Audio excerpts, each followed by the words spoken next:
Certo. Então, agradeço novamente o convite. Ontem eu estava falando com a equipe do museu que, tradicionalmente, a professora Alexandra me convida para algum evento no Instituto Politécnico, talvez como ex-aluno, como uma pessoa que acabou tendo essa proximidade com ela também, tudo via arqueologia subaquática, e ela foi sempre um grande apoiador do Museu Ixia. Então, a gente vai dar início à apresentação e cumprimento os colegas que apresentaram anteriormente, ótimas apresentações, aprendi muito com vocês, e é bom porque eu vou poder levar isso para a sala de aula também, coisas novas são sempre boas de serem discutidas. O tema da minha apresentação é Desafios da Educação Patrimonial em um Museu Virtual, caso do Museu Marítimo Ixia. A pronúncia Ixia, fica à vontade, tá bom? Ixia, Exia, a gente já ouviu de todos os tipos de pronúncia, mas só por curiosidade, Ixia é uma abreviação de Extremo Oriental das Américas. Então, depois, em outra oportunidade, a gente explica como é que essa abreviação ocorre. Bom, a minha apresentação é dividida em 3 partes. Na primeira parte, eu vou falar muito brevemente sobre o Museu Ixia, porque quem já ouviu já deve estar cansado de me falando sobre esse assunto. E depois eu vou entrar no desenvolvimento, onde eu vou falar sobre os principais desafios dos museus virtuais de uma forma geral. Esses desafios, lógico, impactam diretamente sobre a educação patrimonial dentro da instituição museológica. Vou falar também alguns pontos, alguns desafios específicos da área educacional, e vocês vão perceber que alguns deles até se repetem com a visão geral, de uma certa maneira. E o caso do Museu Ixia, desafios que nós temos hoje e ações que foram impactantes positivamente. E fecho, eu trouxe problemas, que são os desafios, mas fecho com algumas ideias que podem melhorar o que os museus virtuais enfrentam em termos de desafios. Então, vamos lá, bem rapidinho, o que, então, é o Museu Ixia. Então, nós usamos 4 verbos, que é o pesquisar, preservar, educar e publicar. São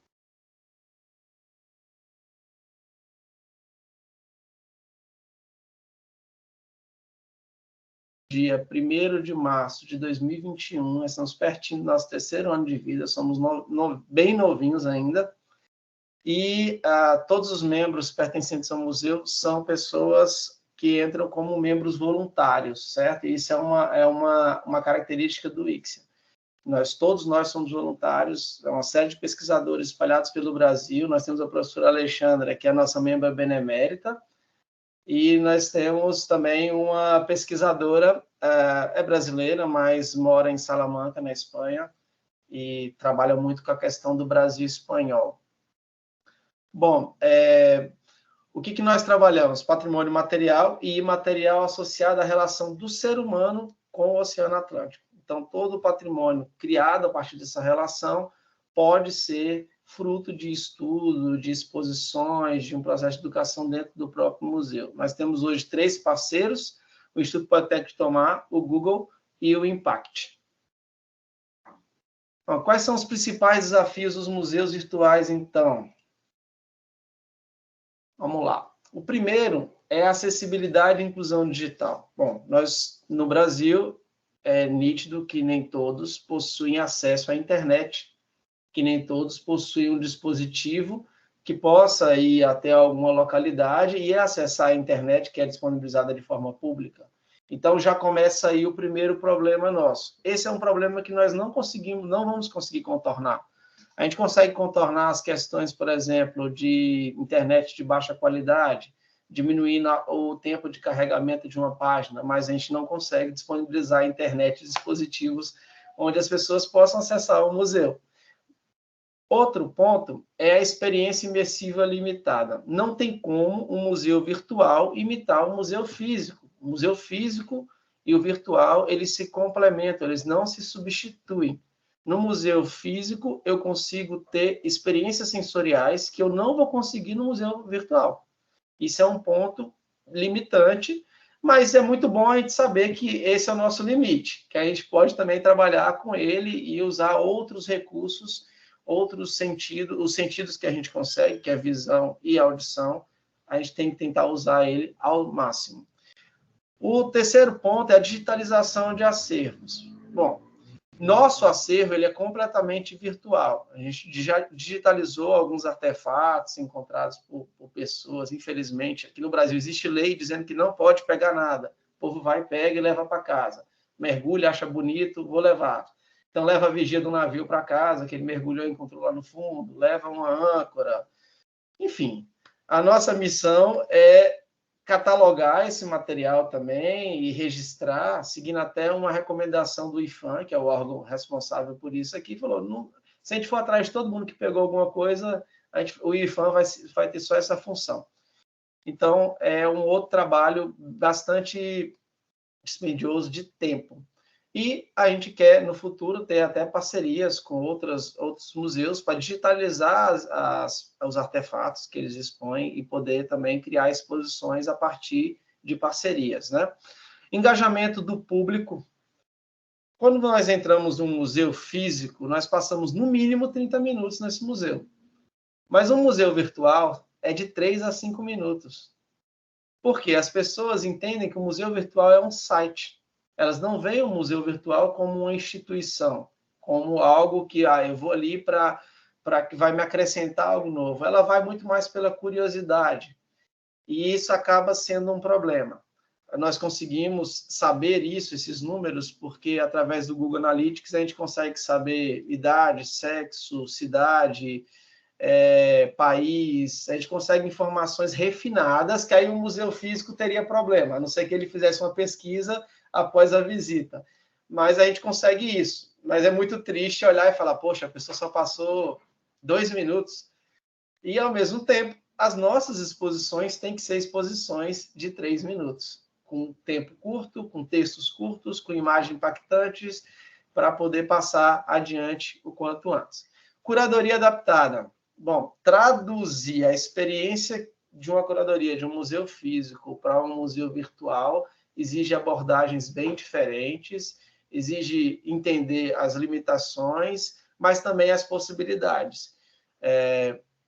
Por exemplo, em um museu físico, eu não consigo pegar uma peça e ampliar uma peça, mas no museu virtual eu consigo fazer isso com um artefato, para mostrar uma textura, uma ranhura, uma marca, e aí eu consigo fazer isso sem grandes problemas, mas é uma limitação. A curadoria tem que ser adaptada. Sustentabilidade financeira. O número de editais que financiam museus virtuais é bastante reduzido. Isso causa problemas para a gente.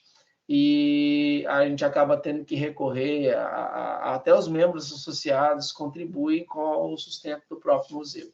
E a formação profissional. Diferentemente de um museu físico, no museu virtual é obrigatória a presença do designer. Ele não é uma opção, ele é uma obrigação.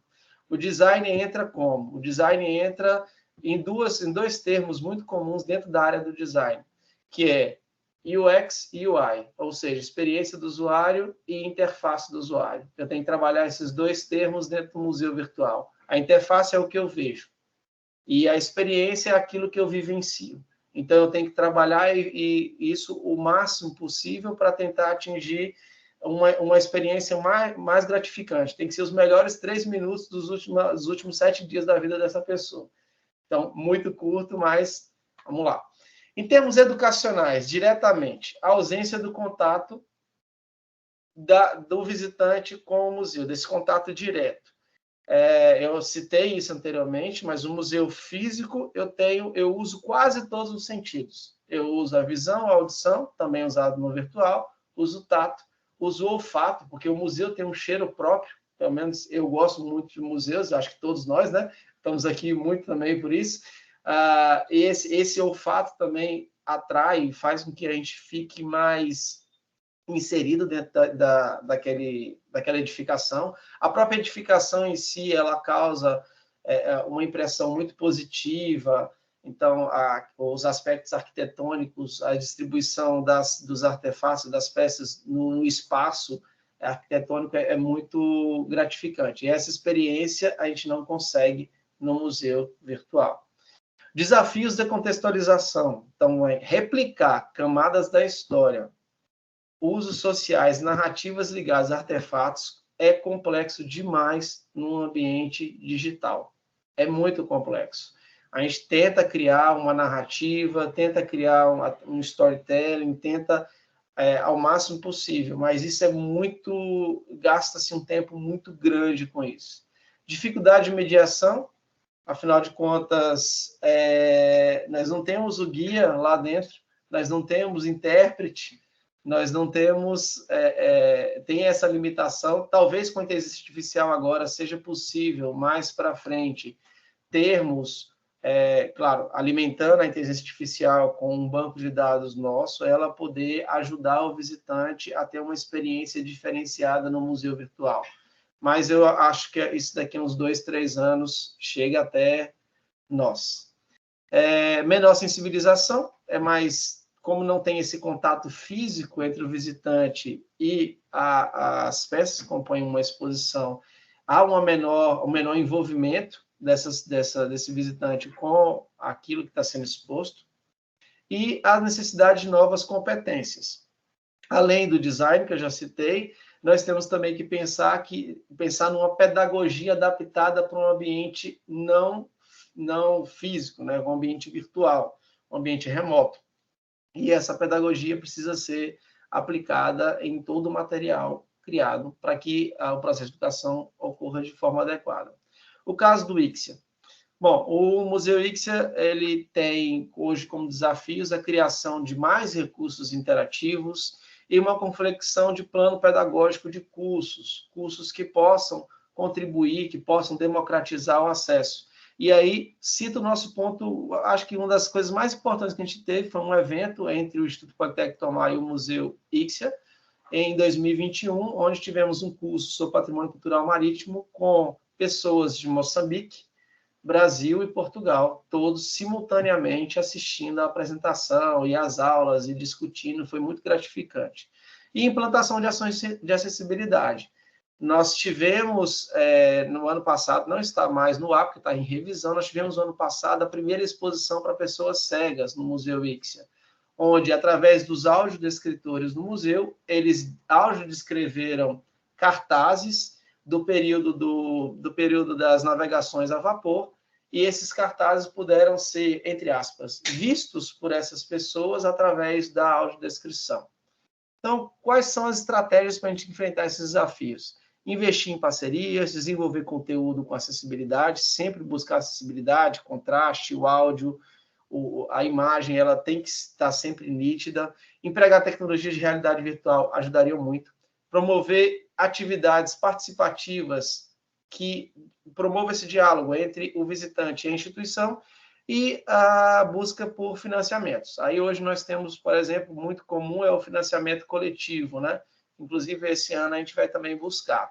Em termos educacionais, uso de narrativas imersivas, atividades colaborativas, ferramentas de realidade aumentada, que a pessoa está no local e pode usar o museu para proporcionar uma nova experiência, parcerias entre escola e universidades, que com espaços dentro do museu virtual, as salas de aula, que eles possam interagir, e o processo da gamificação, como já falado pelo nosso colega aqui, José Felipe, né? A criação e desenvolvimento de jogos que promovam essa educação patrimonial. Bom, essa aqui é uma breve bibliografia e eu agradeço.